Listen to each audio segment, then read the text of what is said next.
Hey everybody, so I got a special request to do a video on how we downsize so that a family of 5 kids, could fit into a bus. So we live full-time and our bus, I think it's a 40-foot bus, might have been 38, close to it. And so when you take out the driving area, I think it's 32, 32-foot living space. So I want to share how we did that, and it may not work for you, but in our situation, it made it where we could do it. So our very first house was 2,600 square feet, I think. And it was a 3-bedroom, 2-bath. And then we ended up finishing the basement, which made it more like a 5-bedroom with an extra living room too. And then the economy at that time, housing market crashed. We were trying to sell it. Michael's a builder, so he didn't have work. And we ended up losing that house. And we ended up moving into a house that a relative had bought as a foreclosure. In exchange for Michael was going to fix it up for him. And so they covered us living there, for that time. So we didn't have rent. So that worked out great for us. And Michael, did the labor for free for them to fix it up. And that house, if I remember correct, it was 800 square feet. So we went from a 2,600 square foot to 800 square foot. Actually, something in me wants to say it was 600, but I think it was 800. Anyway, so we had to downsize at that time. And we ended up having 3 kids. The first house we had 2 kids. That house we ended up having 3 kids.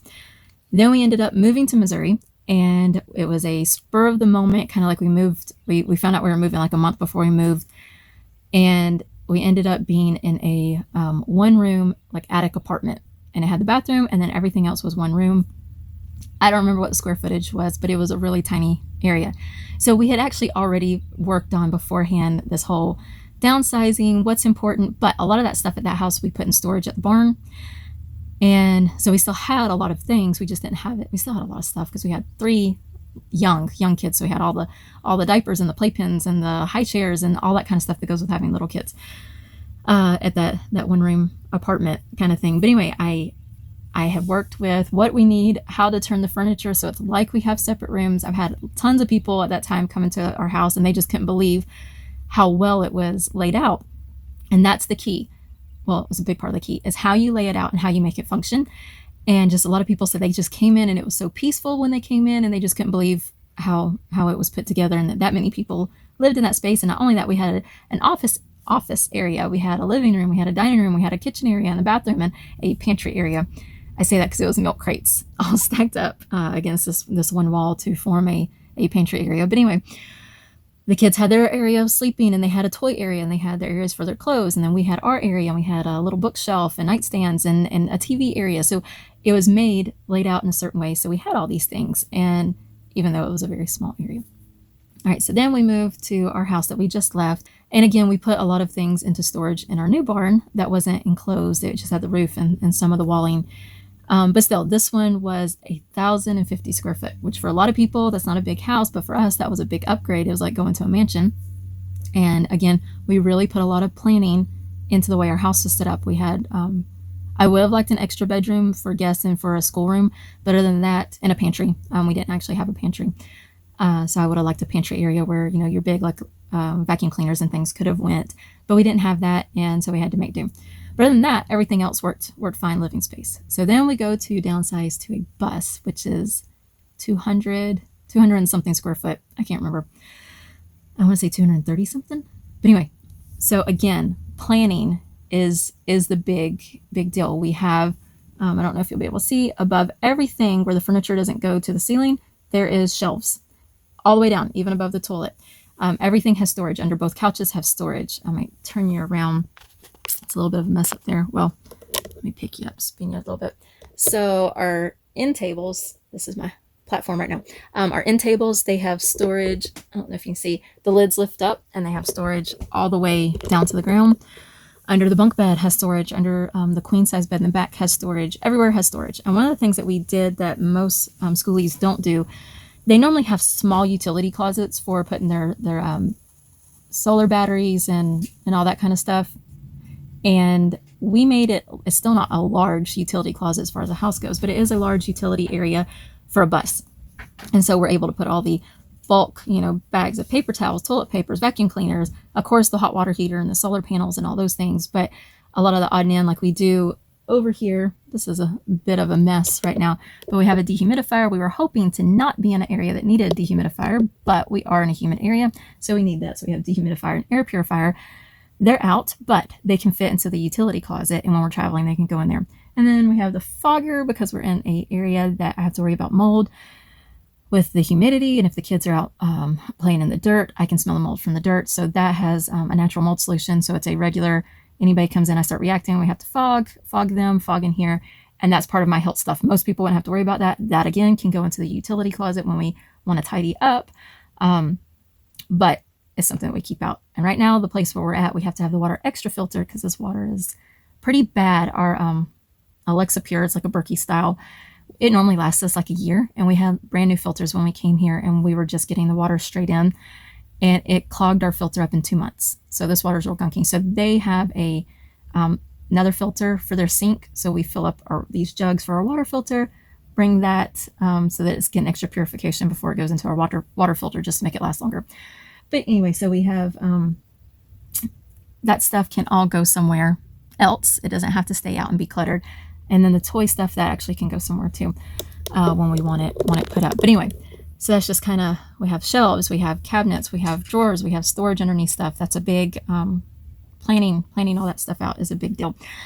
But another part of it is that we were leaving an area that was moldy. Our house didn't have active mold growing in it. At one time we did have a leak years ago under the house that got mold, but that all got treated. But the mold outside is so high, the mold counts, that I've done a test outside and inside, and it's always at the level that you're supposed to evacuate that is harmful for anybody, whether they're mold sensitive or not. Though a lot of people live there and they don't seem to have a problem. But anyway, according to the tests, it's evacuation zone.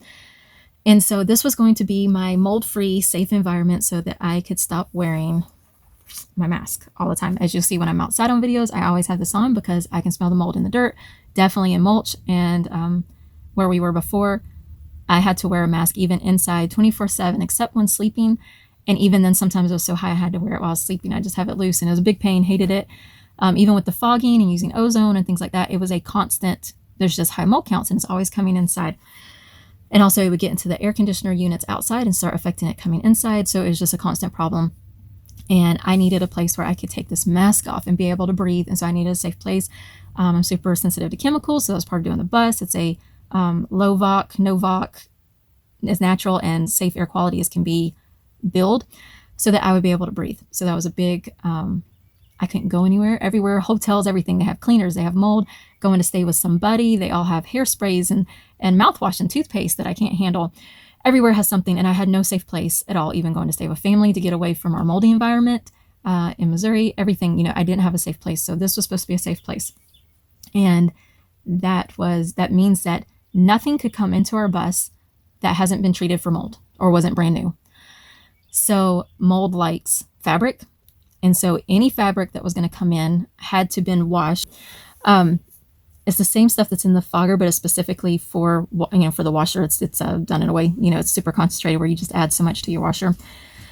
And that was, so it worked out. No furniture was going to come with us. Any furniture that was in here was going to be brand new, or, Michael built it in here. And oh, here you go. Good. I'll put a link to it if you want it. So this is the laundry additive.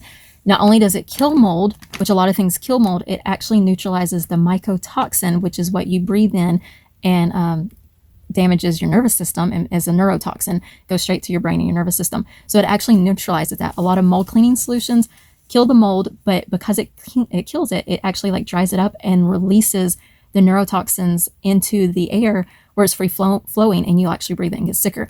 This neutralizes it. So we have this.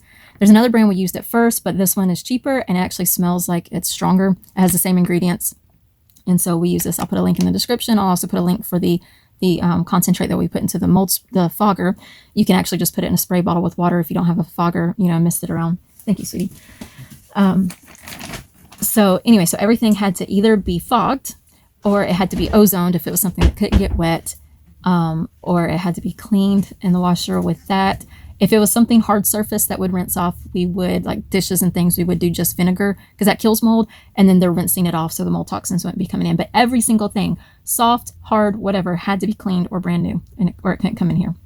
And that makes it really easy to say, you know what, I don't want to clean all of this. And see, I actually wasn't doing it. And we were on a time crunch because we had to build the bus after the house sold and then try to get it done and get everything moved in and get the house completely emptied out. So it was a lot on Michael and on the girls to do. And so it just became, everything wasn't important. Everything wasn't special. Everything wasn't needed. So I keep a lot of clothes for the kids because we have so many kids. I don't have to go buy new clothes every season. So I will save all of the season's clothes so that in 2, 3, or 4 years, the new kids can get the old kids' clothes, and it saves time. Well, we didn't do that. We got rid of it. If you're wearing it now, you get to keep it. Everything else is going away because we don't want to clean it. We don't want to have to store it. It's not going to fit in the bus. So it's gone. Actually, we didn't have to get rid of any immediate clothes that anybody was wearing. And we actually ended up getting a little bit more because the boys hit growth spurts and they needed more clothes and things. But we took out what they weren't wearing out, put the new things in.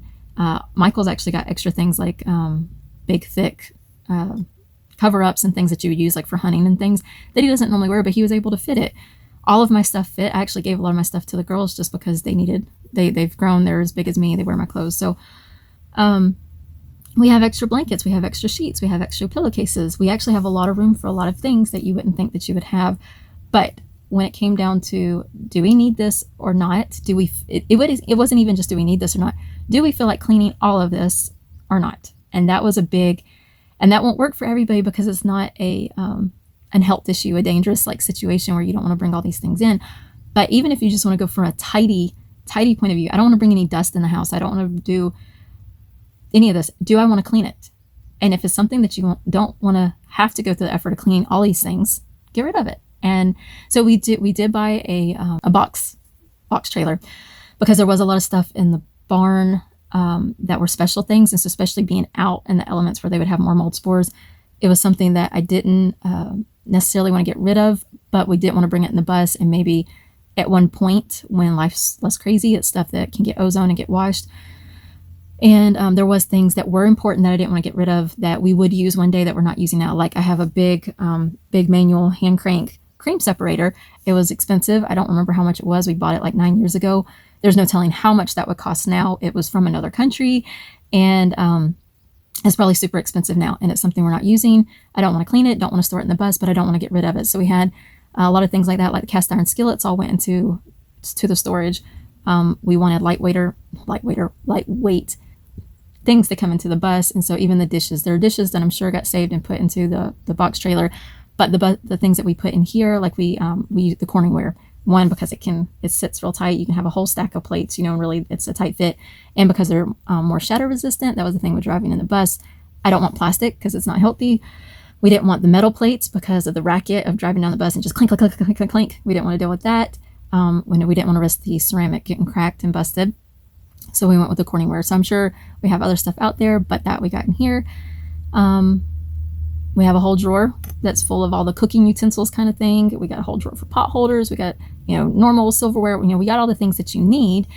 But a lot of it was planning right. So we have room for things.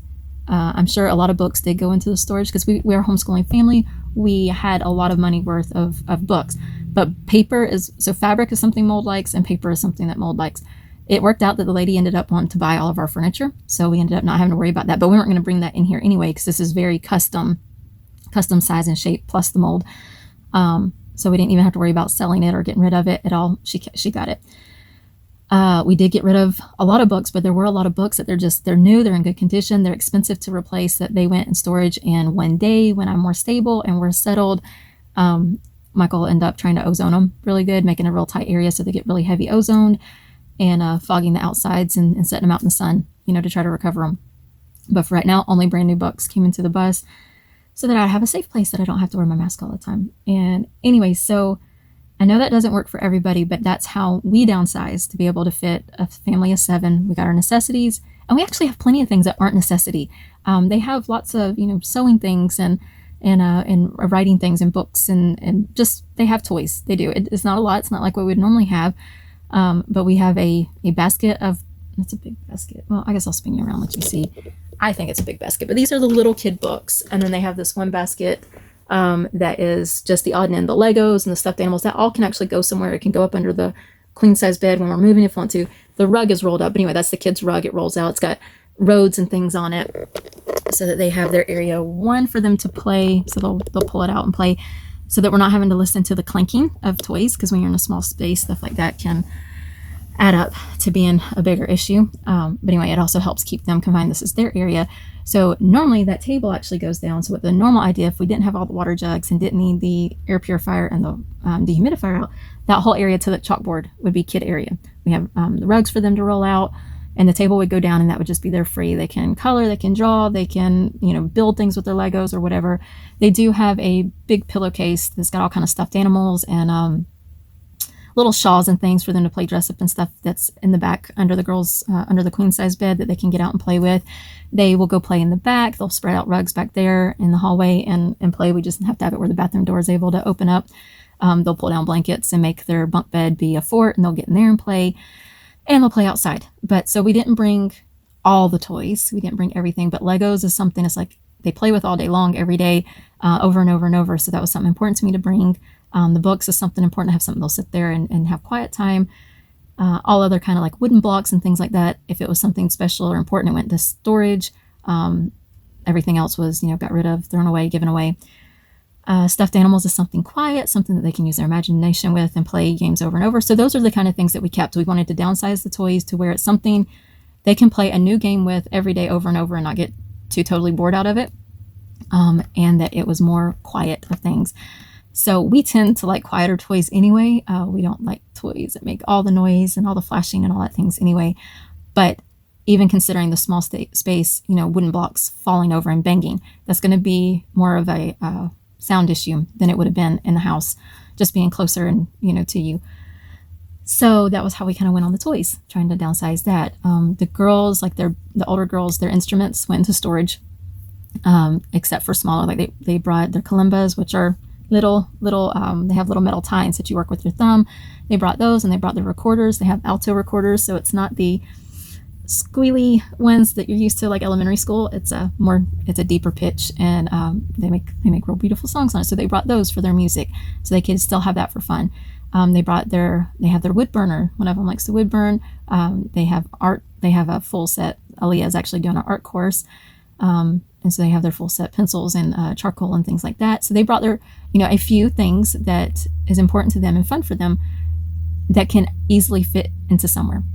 And so like we have all the stuff in the laundry basket, so we can easily grab that and stuff it up under the bed, or even when we're traveling, put it in the bathtub if we want to. And it doesn't just consume everything. It's a real quick cleanup. We didn't want things that, I can tell the kids, all right, clean up all your toys. And in 5 minutes, they can pick up every single toy and have it put away real easy. Because of so many people and the small space, we need it to be able to be cleaned easily, because it's easier.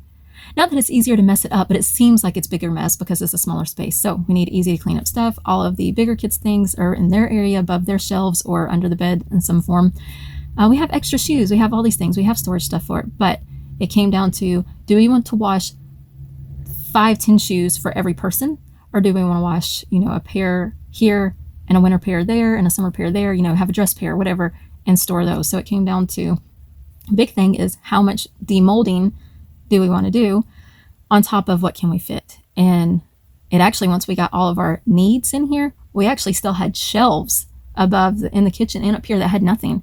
And we ended up having lovely friends that donated money or donated books to us that were brand new books, because we were not, as a homeschool family, not having any books was a big deal, and that's a big expense.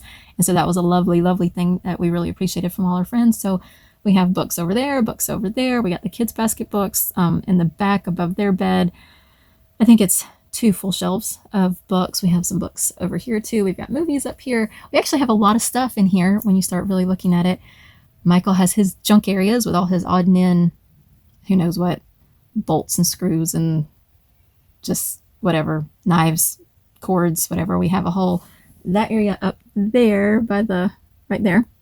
It's all the odd and end computer cords, phone cords, batteries, for everything. And actually in that wall, you can't see it, but there he got the USB plug-in charger that's there. So all the chargers are there. And we also have one over here above me a little bit back. So that's just the charging area. If you need to charge something, that's where it charges. We don't have stuff everywhere. So it's more tidy and clean, and which the cords can go a little bit crazy, but so we do have to keep that under control, or cords will be spewing out everywhere. But everybody's cameras, laptops, Kindles, whatever, that's kind of the station for keeping it. And anyway, we still have some other things, like the utility closet gets messed up and gets messy and needs declutter. You know, that's part of life. It doesn't matter if you're in a bus or not. But I will say they can clean the bus from top to bottom, literally wiping the ceilings, wiping the floors, in just a couple hours. And that's something that you can't do in a regular house.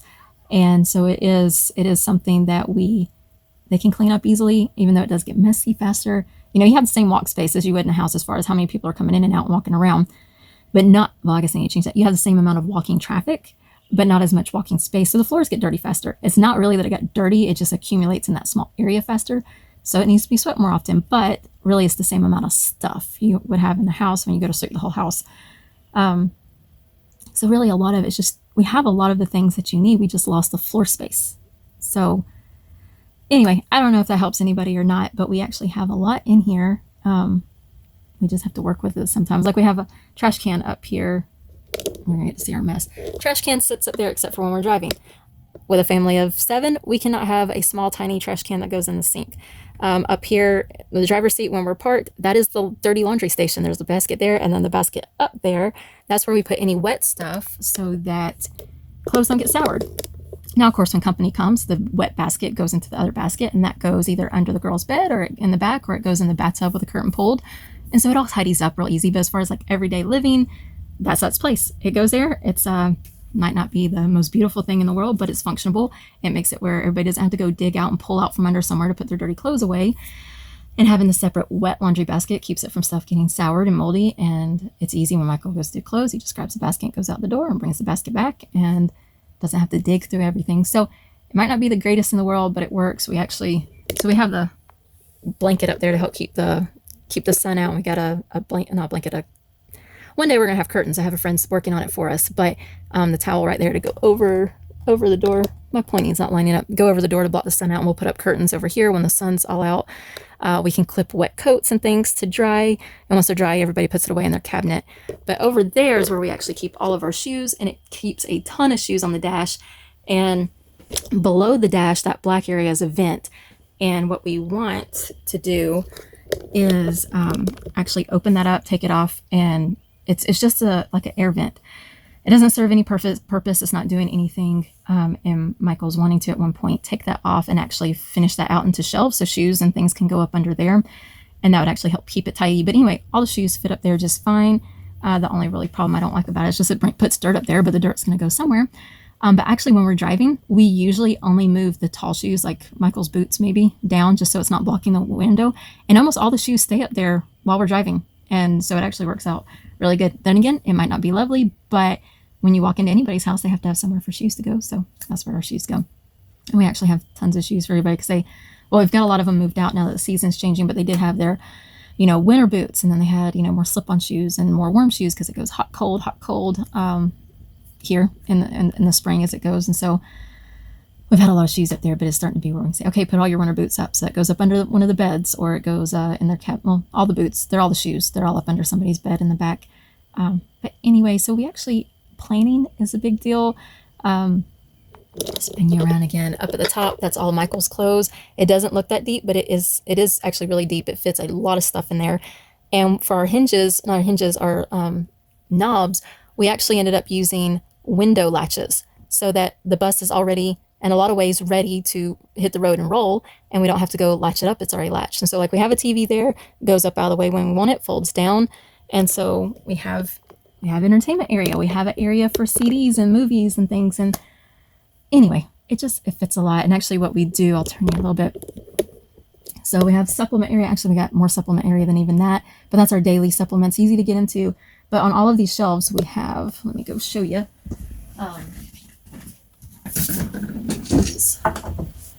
Actually, it's not there. Just kidding. It's supposed to be there.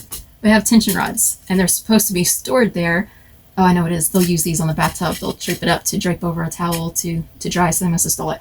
But anyway, so it's normally stored there, and then when we go to drive, they just pull it up and tighten it, and so all our stuff stays in place. And it's just a real quick and convenient thing that we don't even, literally to get our bus ready to drive, other than cleaning up from breakfast and all that kind of stuff, it literally takes us like 15 minutes to get everything moved, everything stabilized and ready to go. And you couldn't pack to get in your car to go on a trip faster than that. So we planned out even that little bit of a thing. It just stores there. It stays there. It pulls out real quick, and they tie up the drawers. All the doors are already latched because that's just the way that we close them. And anyway, so we put a lot of planning into like every aspect of everything that's in here. So that helped us actually have a lot more stuff in here than we even thought that we could fit. Hey, Aaliyah, UPS is here. Could you go grab that? Anyway, but also the part of how much do you want to clean? How much do you want to bring in the bus? How much effort do you want to do? And so if you don't have a mold issue, maybe you could just pretend you have cooties or pretend you have lice, or just, I don't want dust to come in the bus. Maybe you have allergies or something, or maybe even not. Maybe you just want to say, I'm going to be super clean and no dust can come in the bus. How much of this do I want? Or even just downsize. You're downsizing, or a mini tiny house, or whatever you're doing. How much of this do I want to clean? If you have to say, oh, I'll clean it one day. No, just say, okay, everything in this house. If you just want to minimalize your house, set like a month. Okay, in a month, I have to have everything in this entire house clean, and actually stick to it. Tell yourself that I'm going to stick to it. Living room, dining room, kitchen, bedrooms, bathrooms, everything. 1 month, your entire house has to be cleaned. And you can't, like, give yourself a punishment. I don't know, say that you'll have to eat something that you don't like for a whole month, or you'll have to go, I don't know, do something that you don't like.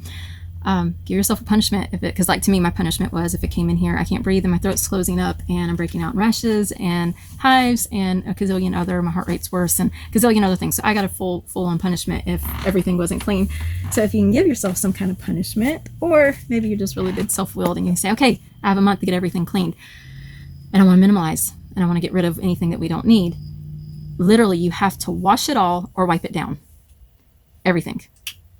See how much you don't feel like wiping down or you don't feel like washing. Because really, really, really, really quick, you can get a gazillion loads of laundry. And you may not want to do that. So that would be like, one is planning, space, and organizing. My next part would be like, pretend it's all contaminated with the plague. And that you have to get it all completely clean or thrown away or got rid of because you don't want to take all that effort and extra work to go clean it all. So that might not help everybody because they're not in the same situation. But for me, it really is a, somewhat life or death. It is a life or death if I'm exposed to enough. If I'm exposed to the mold, it is, my throat closing up and all that. So it's not too hard to say it's got to be cleaned. And it has to be cleaned well. There's many things that as they were cleaning out and in a hurry, it'd come in and I'm like, nope, I'm starting to itch. I'm starting to hive. It's not clean enough. Take it back out. It's got to be cleaned better. And anyway, so that may not help everybody, but that's how we did it. And I was really, really, really surprised with all the planning. We really thought everything out. And we've done that so many times. We actually, early in our marriage, when our first house was for sale, we were planning, because what was going to happen was this was going to sell and we were going to make enough off of it because Michael had bought land in a new upcoming developing gated mountain resort and he built the house. So it was like everything included. It was like $125,000, and it could have easily, if the economy had not collapsed, the housing market had not collapsed, $350,000 to even $450,000. So we could have easily paid it completely off, had money for Michael to totally build us another house, buy us land, and we were planning on moving to a cheaper area that didn't have building codes and all kind of things. And we were going to be set up. That was our plan. We're going to have our land, we're going to have our homestead, we'll have barns done, animals, and we'll have our house done, and everything will be lovely and perfect, and I'll have a homeschool room and happily ever after. And it didn't work that way, but we used to plan house plans all the time, and my brain is really able to like multi-purpose things. I can really think about stuff and make sure that it works multiple ways. And then Michael's really, his brain's in the whole, construction, sturdy, knowing, is that going to work? Is that going to mess up with the wiring? Whatever, all that kind of technical aspect of it. And so we work really well together making house plans and making a space that can really fit a lot of stuff in it and really, really be functional. So we've done it years and years and years and years and years and years. And so all we did was put it into a tiny form, which made it even more the creative aspect coming out of it. But really, like I said, we're mainly losing the walking space. I actually have more under counter cabinet space in the bus than I did in my house, which I don't have as much of the upper cabinet, but a lot of the big dishes and big pots and pans and canners and water baths and things like that, those are things I didn't want to get rid of, but they were not coming in the bus. So those went into the storage. And anyway, so those were things that were taking up above room that now we're not going to be taking up above room. So I actually ended up with more kitchen space than I had in my house. But those are things I didn't want to get rid of. But we ended up with him buying the box trailer. It's something that later can turn into work for him, but just the price of one time using the a U-Haul, it would have paid for the box trailer. And so it was worth just buying that instead of renting a U-Haul and being able to put all our stuff in it. And we were able to just park it at a friend's house, and it ended up, now that we're going to be here for a while and have been here for a while, we were able to get it brought out to us. Actually, one of his brother had went that way, and so he just picked it up and brought it back on their way back. And so we have actually all that stuff now that if we needed it. But anyway, so that's what we did with our extra stuff. A lot of people in skoolies and tiny houses, they have storage areas. It wasn't worth it to us to go pay for the rental, and so this is something that's a multiple functional. That's what I like. I like multiple functional functionality, and so it's something we can use for tools. It's something we use as storage. It was our U-Haul, whatever, and saves a lot of money that way. And something we could resell. You get a U-Haul, you can't resell it. So this is something we can resell and get our money back if we ever wanted to, which I doubt Michael would want to anytime in the near future. But anyway, so we do have that extra storage. So I will have to say we didn't get rid of everything, but we're very, very, very comfortable in our living. We never go out to get stuff out of the storage except for Michael's tools as far as everyday living. There's some stuff that I would like to have out of there, but we function just fine without it. So we don't go searching for it. When I'd be like, everybody's got to get sprayed with mold spray and cleaned up and demold. But anyway, so just act like everything has cooties, and you have to clean it all, and you have a short period of time to get it all done, and tell yourself it absolutely has to be done in 2 weeks or a month. And you'll really quickly realize what's important and what's not important. A lot of the the kids' things, their pen pal letters and things that are important, they went and took pictures of it on their phones so they could get rid of it. Once paper, so it's moldy and you can't really fog it. And so now they have it kept, but they don't have the space, taking up space. And so there's a lot of things like that we did.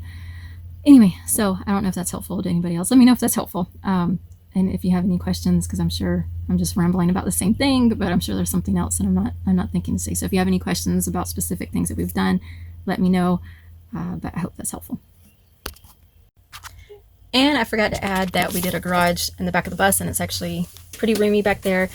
And Michael had added three metal boxes under the bus for storage. Most of that is like outside stuff, like like balls and bats and camping chairs and things like that. All the outside living, the cooking stove that's outside, all that kind of stuff is stored out there in that area. So anyway, so we do have lots of things planned out, lots of storage, and lots of living, and living outside is an important part of everybody's happiness. So hope that helps.